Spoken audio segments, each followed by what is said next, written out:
শুরু করছি আমাদের আরেকটি অত্যন্ত গুরুত্বপূর্ণ প্রশ্ন। প্রশ্নটি আমরা পড়ি। একজন গাড়ির চালক তার যানবাহনে একটি উত্তল দর্পণ ব্যবহার করে পিছনে যানবাহন পর্যবেক্ষণ করেন। উত্তল দর্পণ কাকে বলে? এর প্রতিবিম্বের দুটি বৈশিষ্ট্য লিখো। একটি 3 সেন্টিমিটার উচ্চতার বস্তু যদি দর্পণের সামনে 30 সেন্টিমিটার দূরে রাখা হয় এবং দর্পণের ফোকাস দূরত্ব 15 সেন্টিমিটার হয়, তবে প্রতিবিম্বের উচ্চতা নির্ণয় করো। উত্তল দর্পণ ভিউ মিরর হিসেবে ব্যবহার করা হয় কেন? বাস্তব উদাহরণ সহ ব্যাখ্যা করো। ওকে, তো উত্তল দর্পণ কাকে বলে? খুব ইম্পর্টেন্ট কোশ্চেন। ওকে,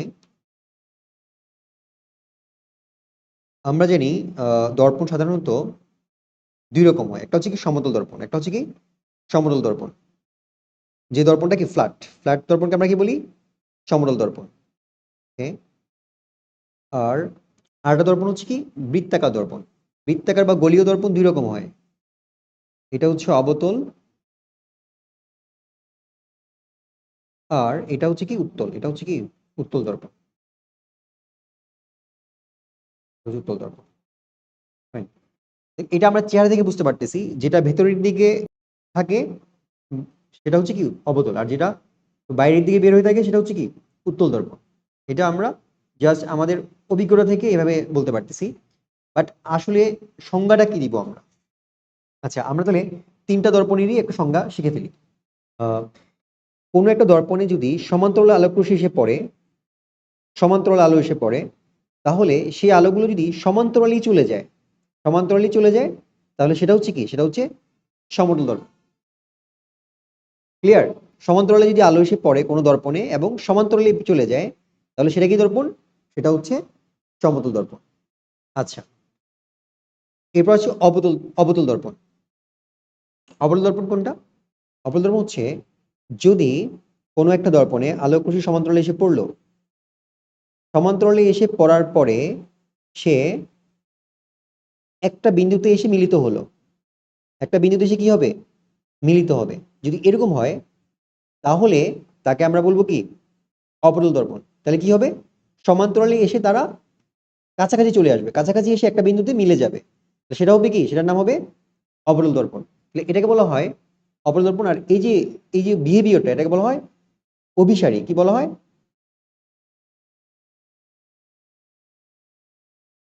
অভিসারী। অভিসারী।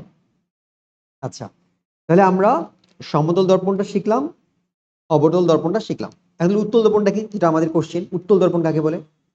তাহলে উত্তল দর্পণের ক্ষেত্রে আমাদের বলতে হবে, যদি আলোক রশ্মি যেই দর্পণে যেই দর্পণে এটা হচ্ছে একটা দর্পণ ধরলাম, যে দর্পণে আলোক রশ্মি এসে সমান্তরালে এসে যদি পড়ে, সমান্তরালে এসে পড়লো,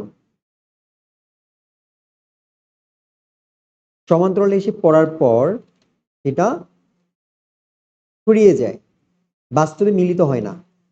কিন্তু তাকে যদি আমরা পিছন দিকে বর্ধিত করি, তাহলে সেটা পেছন দিকে একটা বিন্দুতে যেয়ে মিলিত হয়।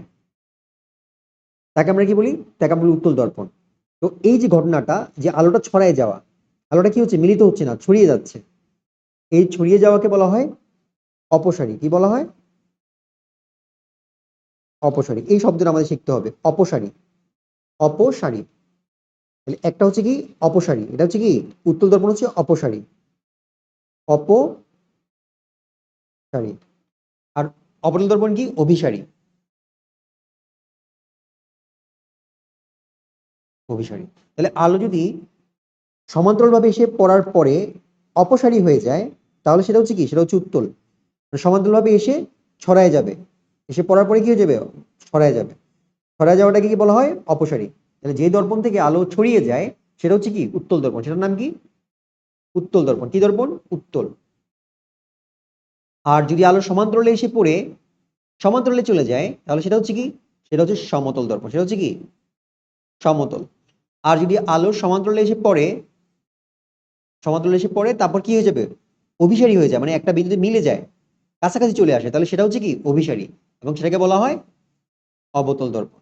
তাহলে আমরা ক্লিয়ার হয়ে গেলাম। একটা প্রশ্নে আমরা অন্যগুলো ক্লিয়ার হয়ে গেলাম। তাহলে তিনটাই আসতে পারে। উত্তল দর্পণ কাকে বলে? সমতল দর্পণ কাকে বলে, অবতল দর্পণ কাকে বলে। কনসেপ্টটা খুব ক্লিয়ার। তাহলে আলো সমান্তরালে এসে পড়ে যদি অপসারী হয় তাহলে কি উত্তল, সমান্তরালে এসে সমান্তরালে চলে যায় তাহলে সমতল, আর সমান্তরালে এসে যদি কি হয়ে যায় অভিসারী হয় মানে কাছাকাছি চলে আসে একটা বিন্দু মিলিত হয় তাহলে সেটা হবে কি, সেটা হবে উত্তল, সেটা হবে সেটি অবতল। আর উত্তলের ক্ষেত্রে কি হচ্ছে ছড়াই যাচ্ছে কিন্তু পেছন দিকে বর্ধিত করলে কি হয় একটা বিন্দুতে যে পেছন দিকে গিয়ে মিলিত হয়, তাহলে পিছন দিকে যে যদি মিলিত হয় তাকে তাকে আমরা কি বলি, তাকে বলি উত্তল দর্পণ, কি বলি উত্তল। ঠিক আছে, আচ্ছা আমাদের সেকেন্ড কোশ্চেন, এর প্রতিবিম্বের দুটি বৈশিষ্ট্য লেখো। তাহলে এটা তো খুব সহজ হয়ে গেল আমাদের। আমরা দেখতেছি আলো এখানে ছড়ায় যায়, উত্তল দর্পণে আলো কি হয় ছড়ায় যায়। আলো যদি ছড়ায় যায় তাহলে কি বিম্ব গঠিত হবে, বাস্তব বিম্ব গঠিত হবে না, বিম্ব গঠিত হবে কোথায়, পেছন দিকে, কারণ এটা মিলিত হচ্ছে কোথায় পেছনে। তাহলে আমরা এক বলতে পারি এটার এটার প্রতিবিম্ব উত্তল দর্পণের বৈশিষ্ট্য কি লিখতে পারি, তাহলে বৈশিষ্ট্য লিখতে পারি এক হচ্ছে কি অবাস্তব, এক হচ্ছে কি অবাস্তব, অবাস্তব বিম্ব গঠিত হয়। আর তাহলে বাস্তব এবং কি দর্পণের পেছনে কোথায় গঠিত হয়, দর্পণের পেছনে গঠিত হবে। দুই জিনিস পেয়ে গেলাম, একটা কি অবাস্তব আর একটা কি দর্পণের পেছনে গঠিত হবে। আরো একটা বলতে পারি যে যেহেতু অবাস্তব এবং পেছনে তাহলে এটা হবে কি সোজা। আর বিম্ব হয় কি সাধারণত উত্তল দর্পণ সাধারণত বিম্ব হয় খর্বিত,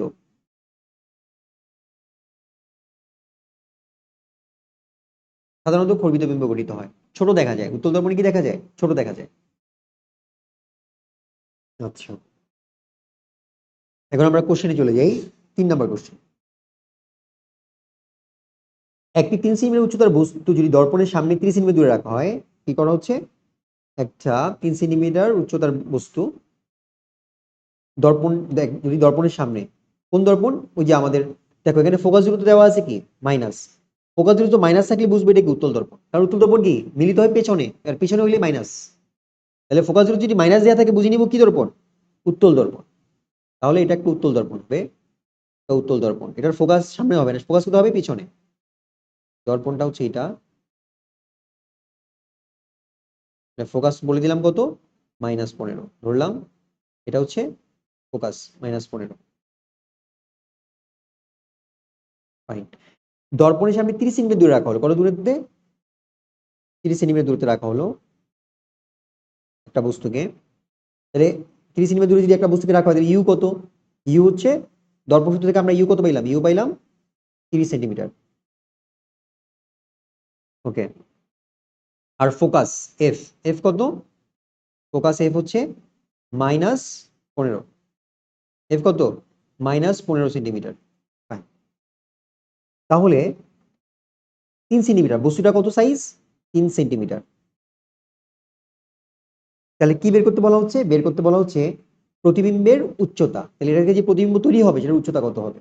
তাহলে আমরা যদি আঁকাতে চাই কেমন হবে জিনিসটা, আলোক রশ্মি যদি এখানে এসে পড়ে তাহলে সে কি কোন দিক বরাবর যাবে, সে ফোকাস বরাবর চলে যাবে, মানে এই বরাবর চলে যাবে, ফোকাস দিয়ে যাবে না, ফোকাস বরাবর যাবে, কারণ এ তো পেছনে যাবে না, আর পেছনে বর্ধিত করলে সেটা কি করবে ফোকাসে যে মিলিত হবে।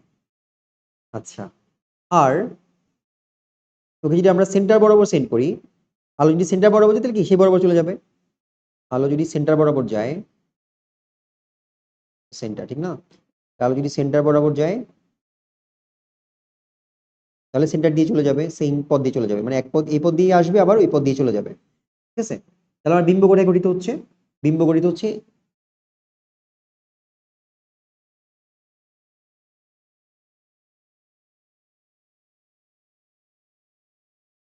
তাহলে আমাদের বিম্ব গঠিত হবে এই জায়গায়, যে বিম্ব গঠিত হবে মনে করো ছোট এই জায়গাটা বিম্ব গঠিত হচ্ছে। ফাইন, তাহলে আমরা অঙ্ক করি, অঙ্ক করে বের করি। বিম্ব আসলে আমাদের এখানে দেখা যাচ্ছে বিম্ব গঠিত হবে এই ইয়ার উপরেই, এই ফোকাসের উপরেই, আমরা ক্লিয়ারলি আঁকালে আরো ক্লিয়ারলি আসতো, যাক সমস্যা নেই। ওকে, তাহলে আমাদের আমরা পেয়ে গেছি এফ আর ইউ পেয়ে গেছি, আমাদের ভি বের করতে হবে। সূত্র কি, সূত্র হচ্ছে 1/u plus 1/v is equal two 1/f।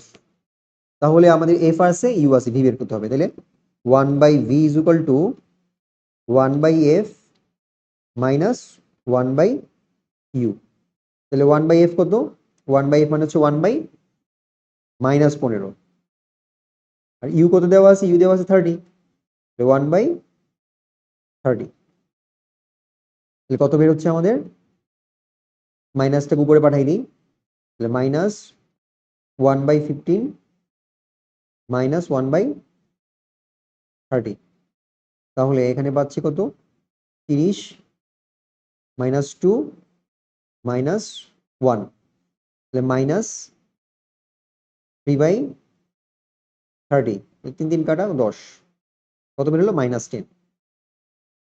মানে বিম্বটা গঠিত হবে 10 সেন্টিমিটার দূরত্বে। কত? এরকম একটা জায়গায় 10 সেন্টিমিটার দূরত্বে। কত দূরত্বে? 10 সেন্টিমিটার দূরত্বে। দর্পণের অবশ্যই পিছনে, যেহেতু মাইনাস তাহলে কি দর্পণের পেছনে। বিম্ব গঠিত হবে দর্পণের পেছনে, এরকম একটা জায়গায়। কত সেন্টিমিটার দূরত্বে? ভি হচ্ছে কত? -10। তাহলে আমরা অঙ্ক করে কি পেয়ে গেলাম? বিম্ব কোথায় গঠিত হবে? -10 দূরত্বে। তাহলে আমাদের ছবি একরকম আঁকায় দিলে হবে। আমাদের এই সূত্র থেকে বের করতে হবে 1/u + 1/v = 1/f। এটা কি দর্পণ সূত্র? এটা কি দর্পণ সূত্র? দর্পণ সূত্র। আশা করি সবাই ক্লিয়ার। না বুঝলে কমেন্ট করবা। আচ্ছা, ও আচ্ছা, আমাদের প্রতিবিম্ব উচ্চতা বের করতে বলা হয়েছে। তাহলে আমরা জানি ইউ পাইলাম, ভি পাইলাম, তাহলে প্রতিবিম্বের উচ্চতা আমি কোথা থেকে পাবো? বিবর্ধন থেকে। বিবর্ধন আমরা জানি, বিবর্ধন বিবর্ধন m = v/u। m = কি? v/u। এখানে প্লাস মাইনাস আমাদের লাগবে না, কারণ একটা বস্তু ছোট বড় যেটা হবে সেটা তো আর কি প্লাস মাইনাস হওয়া সম্ভব না। উচ্চতা কখনো কি হয় না? ঋণাত্মক হয় না। তাহলে কত হবে? v/u। ভি কত? ভি হচ্ছে আমাদের 10। ভি কত? ভি হচ্ছে -10, ঠিক না? 10/u কত ছিল? ইউ ছিল 30। সরি সরি, ইউ ছিল কত? ইউ 30 ছিল। ভেরি গুড, 30 ছিল। তাহলে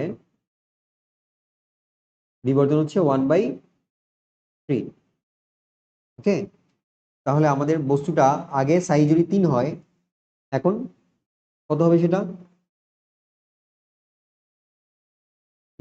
হচ্ছে, আমরা জানি আবার m জানি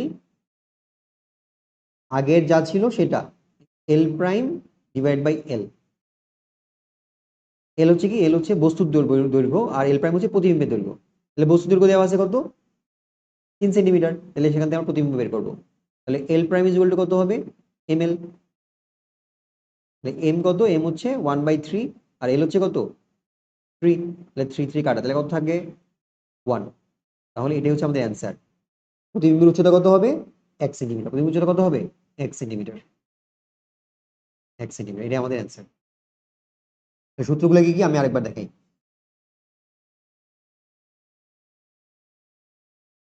প্রথমে 1/u প্লাস 1/v = 1/f। এখান থেকে আমি কি পেয়ে যাবো? এখান থেকে আমি ভি পাবো। তাহলে আমরা অঙ্ক করে পাইছিলাম কত? এখানে ইউ ছিল কত? ইউ ছিল 30, এফ ছিল -15, আর আমরা ভি ক্যালকুলেশন করে বের করছিলাম কত? -10।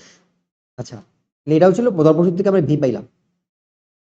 আর বিবর্ধনের ক্ষেত্রে আমরা জানি m = v/u। v/u কতটুকু বড় হবে বা ছোট হবে সেটা বিবর্ধন। m = কি? v/u। মানে এটা থেকে আমরা এম দিয়ে বুঝতে পারবো এটা ছোট হবে না বড় হবে। তাহলে v/u, তাহলে ভির মান কত? ভি এর মান হচ্ছে 10, আর ইউ এর মান কত? 30। তাহলে বুঝলাম কি 1/3, মানে এটা 3 ভাগের 1 ভাগ হয়ে যাবে, ছোট হবে জিনিসটা। আবার এম এর আরেকটা সূত্র, m = কি? প্রতিবিম্বের দৈর্ঘ্য এল প্রাইম ডিভাইডেড বাই আমার বস্তুর দৈর্ঘ্য এল প্রাইম বাই এল। তাহলে বস্তুর দৈর্ঘ্য কত দেওয়া আছে? বস্তুর দৈর্ঘ্য দেওয়া আছে 3, আর এল প্রাইমটা আমি বের করব, ঠিক না? তাহলে আমার এই সূত্র থেকে m = l'/3, বা এল প্রাইম কত হবে? এল প্রাইম হবে এই জাস্ট ক্রস আর গুণন, 3 এর সাথে m আর গুণন হবে 3m। তাহলে 3 ইনটু m কত? m পাইলাম, m পাইছি কত? একটু আগে এখানে পাইলাম না m কত হয়? 1/3। তাহলে 3 3 কাটা, তাহলে কত? 1। তাহলে 1 সেন্টিমিটার। আশা করি সবাই ক্লিয়ার। এটা খুব ইম্পর্টেন্ট অঙ্ক, একটু কঠিন যদিও, কয়েকটা স্টেপ। তাহলে প্রথমে দর্পণ সূত্র থেকে বের করে ফেলতে হবে কত দূরে ভি। ভি বের করলে M is equal to V by U থেকে এম বের করবো। তারপর আবার M is equal to L prime by L. এখানে এল প্রাইম হচ্ছে কি? এল প্রাইম হচ্ছে প্রতিবিম্ব, বিম্বের দৈর্ঘ্য, বিম্বের দৈর্ঘ্য। আর এল হচ্ছে কি? এল হচ্ছে বস্তুর দৈর্ঘ্য, বস্তুর দৈর্ঘ্য। তাহলে বস্তুর দৈর্ঘ্য তো দেওয়া আছে কত? 3 সেন্টিমিটার। আর বিম্বেরটা আমি বের করবো। তাহলে এম এম বের করছি কত? 1/3। সেখান থেকে আমি বের করে ফেলতেছি, ঠিক আছে? M equal L prime by L, সেখান থেকে এল প্রাইম বাই 3। তাহলে এল প্রাইম কত হবে? এল প্রাইম হবে 3m। এম এর সাথে 3 গুণ 3m। এল প্রাইম গুলো 3m, তাহলে 3 ইন্টু 1/3, সেখানে পাচ্ছি কত? 1 সেন্টিমিটার। আচ্ছা, এরপরের এটা হচ্ছে থিওরিটিক্যাল। এটা খুব সহজ। উত্তল দর্পণ কেন ভি মিরর হিসেবে ব্যবহার করা হবে? কারণ আমরাই দেখতে পাইলাম উত্তল দর্পণে কি হয়, সবকিছু ছোট আকারে দেখা যায়। তাহলে ছোট যদি হয়, তাহলে অনেক কিছু থাকলেও কি হয়, সবকিছু এখানে ছোট ছোট করে সব একসাথে দেখা যাবে। সবকিছু কি, অনেক কিছু থাকলেও মনে করি এখানে অনেক কিছু আছে আশপাশে, এগুলো সব ছোট ছোট হয়ে কি হবে, ভেতরে দর্পণে দেখা যাবে। তাহলে একসাথে একটা ছোট জায়গায় অনেক কিছু একসাথে দেখা যায়, ঠিক আছে? এই জন্য আমরা ভিমির হিসেবে কি ব্যবহার করি? উত্তল দর্পণ ব্যবহার করি। কারণ কি, এখানে ছোট্ট একটা আয়নার মধ্যে কি অনেক কিছু একসাথে দেখা যায়। এই তো। কোথায় ব্যবহার করা হবে? এটা ব্যবহার করা হয় গাড়িতে। কারণ গাড়িতে আমি যখন পিছনের গাড়ি দেখতে যাবো, সাইড মিররের মধ্যে কি করতে হয়? পুরো রাস্তাটা দেখতে হয়। অথবা মনে করো রাস্তার মোড়ে, রাস্তার মোড়ে একটা জায়গায় এখানে বিভিন্ন ধরনের গাড়ি আসতেছে, মনে করো এদিক থেকে গাড়ি আসতেছে, গাড়ি আসছে, তো এখানে যদি একটা এরকম আমরা উত্তল দর্পণ লাগিয়ে রাখি, তখন এখানকার যে গাড়ি আসতেছে সে এখানে দেখতে পাবে, আশপাশে সবকিছু দেখতে পাবে, রাস্তার কন্ডিশন, রাস্তায় কয়টা গাড়ি আসছে সব একসাথে দেখতে পাবে। তাহলে এই জন্য রাস্তার বাঁকে ইউজ করা হয়। আর কোথায় ব্যবহার করা যেতে পারে? যেমন শপিং মলগুলোতে। শপিং মলের দোকানদারের দেখবা যে ওদের দোকানদার যেখানে দাঁড়ায় তার উপরে একটা এই গোল আকারের উত্তল দর্পণ থাকে। তাহলে সেখানে সে কি, ওখানে তাকালেই পুরো দোকানে কে কোথায় আছে দেখতে পায়। নর্মাল অন্য দর্পণে কিন্তু সামান্য একটা অংশ দেখা যায়, বাট উত্তল দর্পণে সবকিছু ছোট হলেও সবকিছু কি একসাথে দেখা যায়। এই জন্য সবাই ভিমিরর হিসেবে ব্যবহার করে কি, উত্তল দর্পণ। আশা করি সবাই ক্লিয়ার।